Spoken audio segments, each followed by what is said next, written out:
கோவில்களுக்குள் செல்லும்போது ஏன் செருப்பு போடாமல் போகக்கூடாது என்று உங்களுக்கு தெரியுமா? முருகர் உங்களுக்கு பிடிக்கும் என்றால் இந்த பதிவை லைக் செய்து ஓம் முருகா என்று கமெண்ட் செய்யுங்கள். நாம் கோவிலுக்குள் செருப்பு இல்லாமல் செல்லுவது ஒரு சாதாரண பழக்கம் அல்ல. அதற்கு ஆழமான ஆன்மீக காரணங்கள் உள்ளன. முதலாவது, பூமியின் இயற்கை ஆற்றல் நம் கால்களின் மூலம் உடலுக்குள் நுழைகிறது என்று நம்பப்படுகிறது.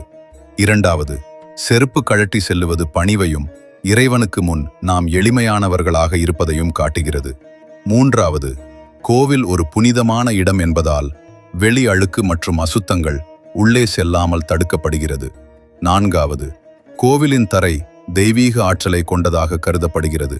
அதனை காலால் தொடுவதால் நன்மை கிடைக்கும். ஐந்தாவது, இது நம் முன்னோர்கள் பின்பற்றிய சாஸ்திர நெறியாகும். உடல் மற்றும் மன தூய்மையை காக்க உதவுகிறது. ஆகையால் கோவிலுக்குள் செல்லும்போது செருப்பு அணியாமல் செல்வது ஆன்மீகத்தையும் மரபையும் காக்கும் ஒரு உயர்ந்த செயலாகும். இந்த மாதிரி ஆன்மீக பதிவுகளுக்கு எங்களின் பக்தி யூனிவர்ஸ் சேனலை சப்ஸ்கிரைப் செய்து கூடவே இருங்கள். நன்றி.